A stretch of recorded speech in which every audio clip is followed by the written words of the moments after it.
sure. Actually, Connie's not on till 2, so take your time. Okay. Well, it's best if you sit there because the camera's there. That's the best place. How are you, Frieda? So when you sit, you get comfortable. You don't have to sit down. You don't have to talk right into the mic. It's going to start Okay. pretty well. And can I take one after speaking? That's good. Did Michelle carry? She did? She did, because It didn't sound like it in No, here, but it didn't sound like but it. it was very clear on the TV. Oh, good. But I'll let you two talk to each other.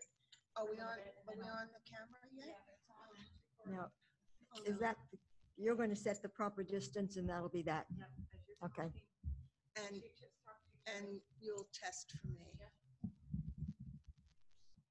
Okay. It's water for you. And Thank you very much for the water. Oh. Look at those wonderful flowers. Are they real? No, we I have, wish they were real. well, outside, I mean, the gardens look great.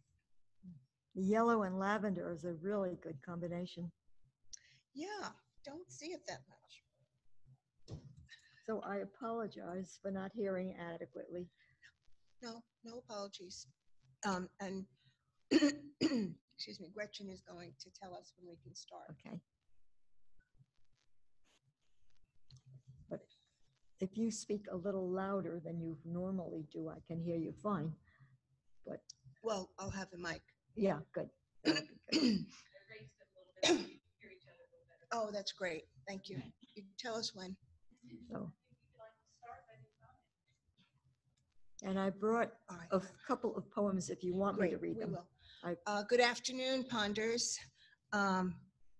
This is, I think, the beginning of the 9th week of Channel 1340 Productions, and I'd like you to join me in a shout out to Gretchen Daum, who's been wonderful in arranging all of the schedules. Today it is my pleasure to introduce Frieda Feldman. Frieda moved into Woodland Pond in June of 2019, so you're coming up on your first anniversary. Mhm. And she lives in the Central Wing. I had the pleasure of meeting Frieda last fall when she joined the poetry reading and read delightful poems which were her own. So I'd like Frieda to tell you about her life journey, how she got here, and perhaps treat us with a couple of her readings. Frieda? Well, here I am. To begin with, here I am. I grew up in Brooklyn, like a lot of people who have moved here, of Russian immigrant parents. And I lived in pretty much a Russian-influenced universe. There were neighborhoods in Brooklyn, and ours was a Russian neighborhood, Jewish. So I learned a lot about my little environment, but very little about the rest of the world. So ultimately, we moved to Vermont, my husband and I. We had 2 children at the same time, twins, a son and a daughter. And it was an amazing accomplishment for me because I had never thought I would ever have to deal with 2 babies, much less 1. So that was a big, interesting inauguration into motherhood for me. I've always been writing poetry. I've written since probably I'm 8 years old because it's what I do. I don't make any claims for being a great poet. I don't make any claims about very much in my life, but I am really proud of the fact that my husband was a New York City firefighter for many, many years, retired, and I became a registered nurse. And I must say that that was quite an experience for me, from being a housewife to becoming a nurse in a large city hospital. So I learned a lot about life. Okay. You became a nurse after your children were grown? I became a nurse at the age of 35. New York was looking desperately for new nurses, and they had a pilot program that they were experimenting with in the community college on Long Island, which I entered. I found it to be a very fascinating world and totally different from the world I had known prior to that as a housewife. So that was another experience. Then we moved to Vermont, which was another experience. Then we moved to Key Largo, Florida, Oh. which was a different experience entirely. And we went off doing a lot of offshore sailing, delivering boats and traveling from Florida to New York, into the Caribbean, to Bermuda, to many places that were amazing and beautiful. And again, if you live long enough and you have an open mind, you can really learn a lot. So if you'd like, I will read. Just let me ask Yeah. you, did you help your husband crew on these boats? Oh, my husband, I would crew with my husband on Yes. these boats, and we would deliver boats wherever they needed to go. Many times there was a third person with us, and we would have many interesting arguments on the way because, let's face it, if you're out on the blue water and there's nothing to do but sail, sometimes you have interesting conversations, and sometimes you run out of coffee, which is really a disaster. But we didn't mind too much because when our friend Willie ran out of beer, we could really, really see disaster written all over his face. Now, you became a nurse in your 30s. Did Yes. you continue that when you moved to Vermont? Did you continue? I became a nurse before we moved to Vermont, when we were still living in New York. And my kids were getting older, teenagers. Then they both went off to college at the same time.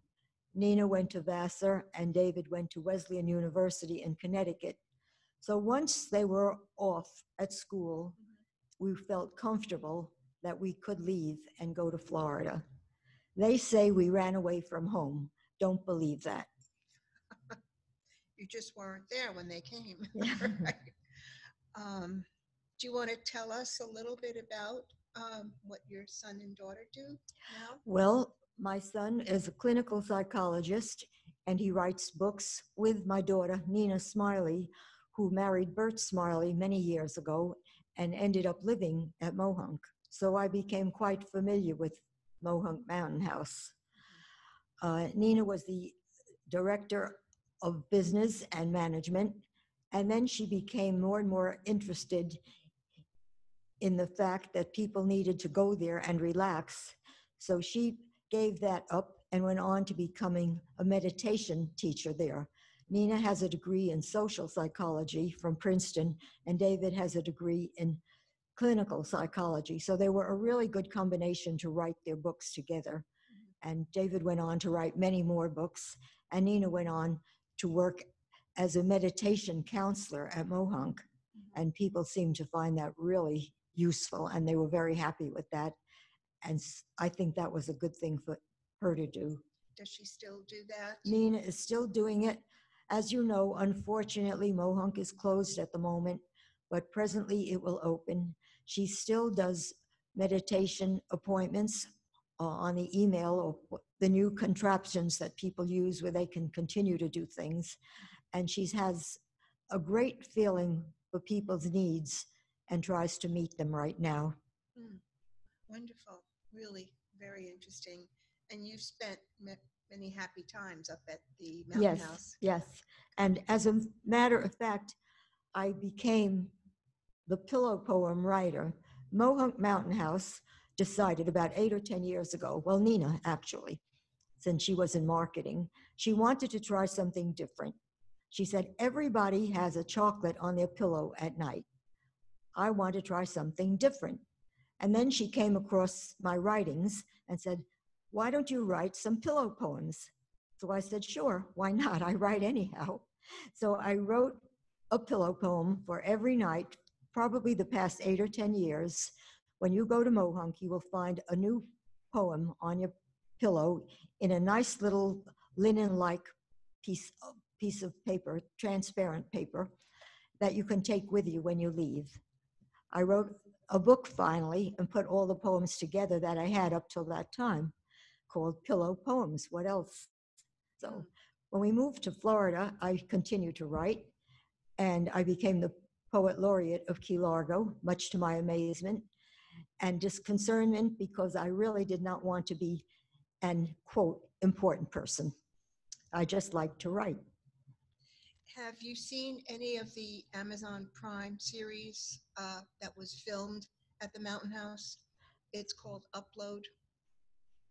No, I haven't because I haven't the capacity to see it. My iPad was not functioning, but now it is, so perhaps I can see it. Have you seen it, Halima? I watched a couple of episodes. It's a science fiction comedy, Uh-huh. if you will, uh, which I didn't care for. But the scenes at Mohonk, it's the entire campus that's filmed all over, Uh-huh. in the house and the grounds. It's very lovely. Yes. Okay, now, did you publish the pillow poems? Is it on sale Yes. at the store? At My Mountain son, House? who writes books and publishes, put the book Pillow Poems together. Oh, okay. So it's a book. I have several other books that were published over the years. One called Listening, one called Silence. I like little titles because I write short poems. Right. So, Well, if you would treat us with some readings of your choice, that would be wonderful. okay. I will read a few poems out of the book, Pillow Poems, just to give you a sense of the flavor of what you would find on your pillow if you stayed there at night. This is one of my favorites. It's called No Season. Love has no season. It comes in the night of winter, in the midday summer sun. It has no reason to be born, but I have never known it to be wasted.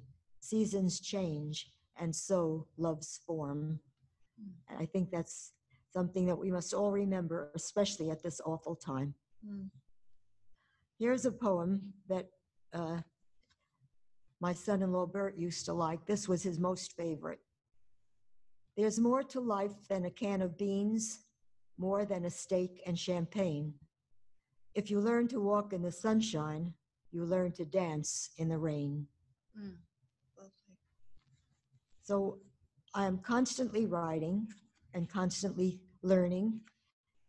And I think Woodland Pond has been a wonderful experience for me, never having lived at all in this civilized an environment. So I'm grateful to be here. And I have met many wonderful people and hope to meet many more. Oh, you will. Where were you living before you moved to Woodland Pond? I lived in Key Largo for many years before we moved here. Oh, okay. So you came.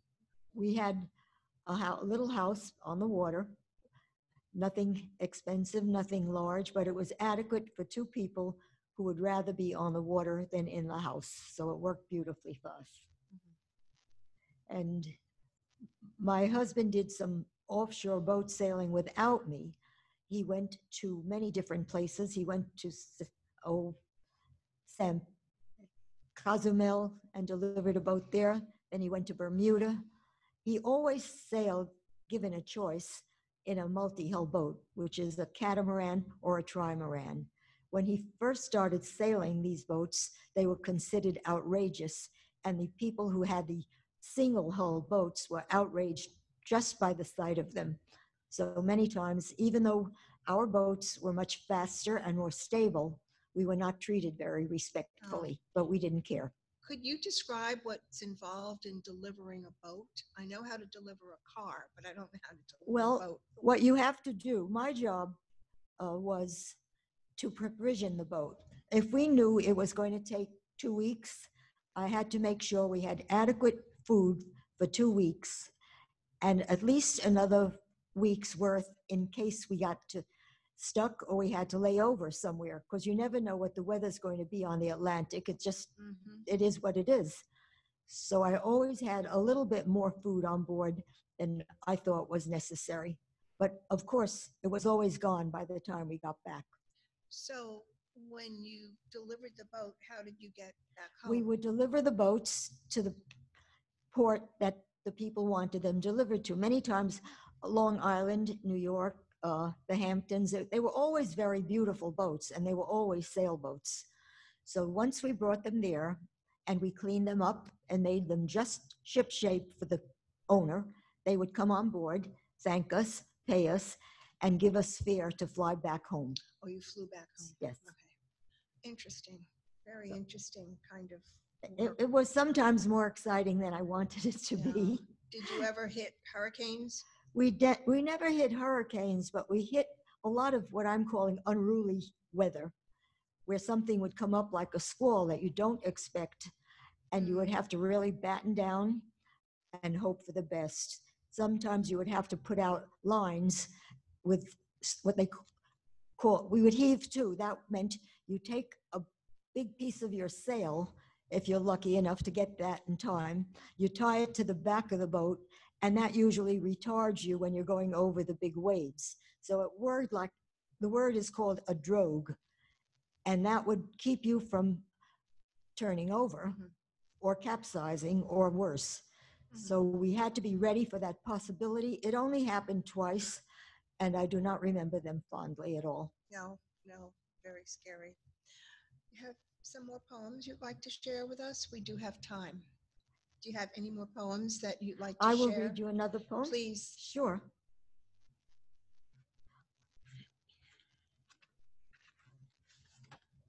This is a poem that I think is very appropriate for this time. It's called Optimist.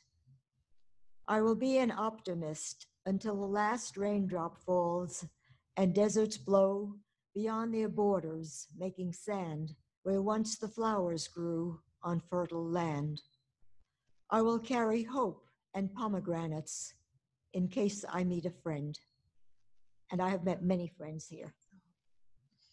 Is there symbolism in pomegranates? Because it does come up in other literature. Any symbolism of the pomegranates for you? The symbol of pomegranates, well, yes, it is symbolic to me because when I was little, sometimes my father would bring home a pomegranate and it had all these wonderful little red jewels in it, and you could eat them actually, which was even more important. That was the best part. And suck on them and the juice came out. I think we spit the pits out, but I don't remember. You could chew And them if we too. swallow them, so be it. Yeah, Yeah. I like them. Yeah.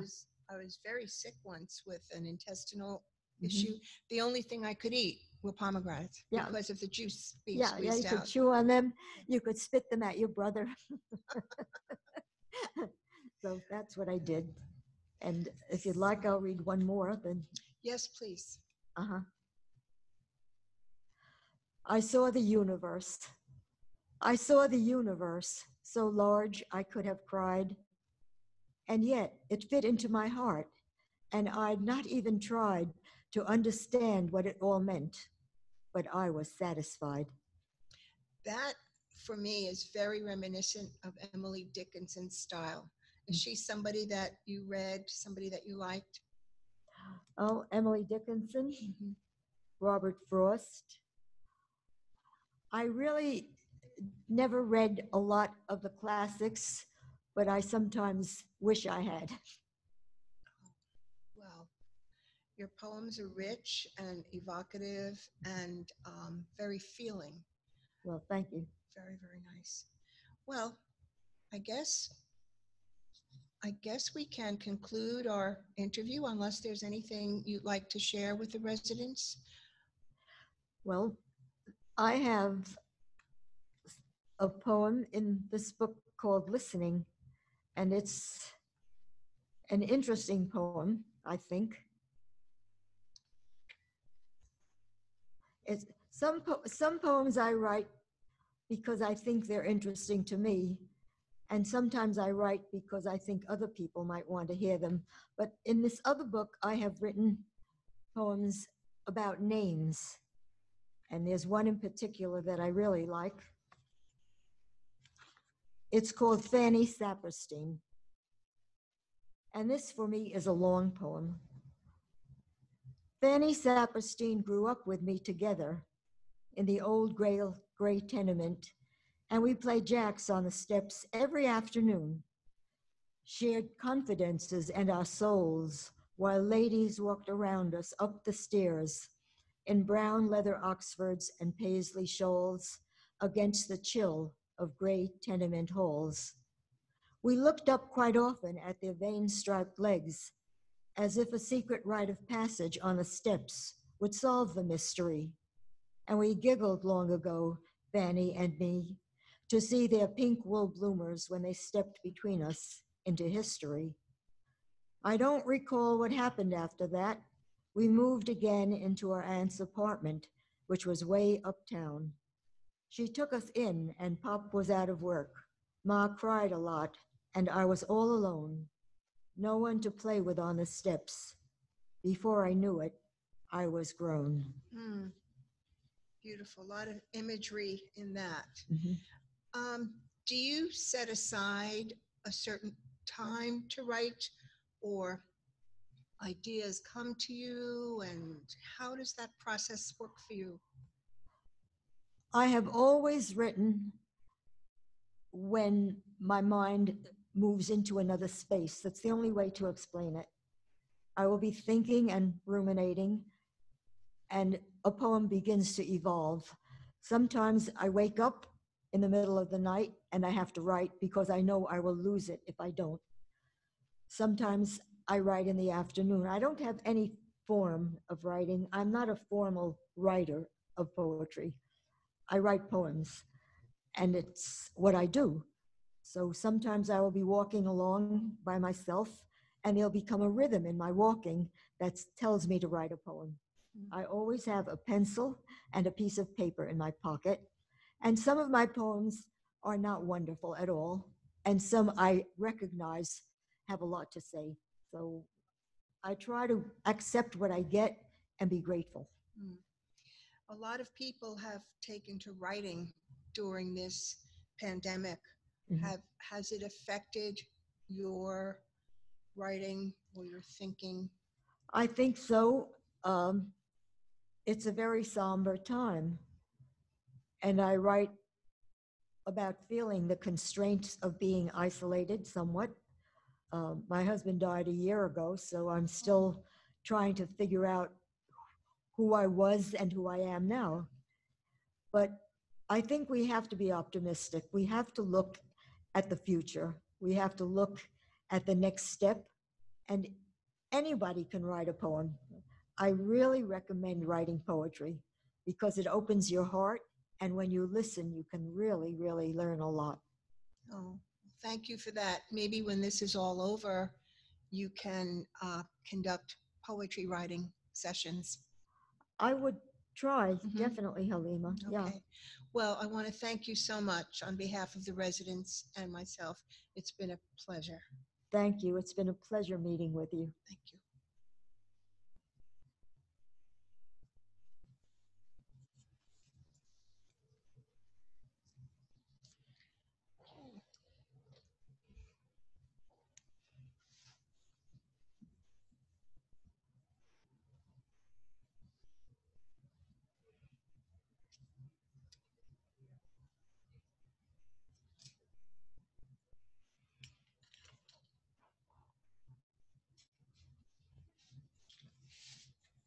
Thank you so much, ladies. Wasn't that wonderful? It was. Oh my gosh. It was such a, yeah, that was recorded. Well, it probably is. I just called people that I know that's, that was recorded for the, YouTube or something. I should tell, I'll tell her via Zoom, via stuff. Oh, okay. Thanks, Gretchen. Thank you so much, Frieda. Halema, you are an excellent interviewer. She is. The subject, She no, is. you're excellent. Yeah, all the interviews. You bring people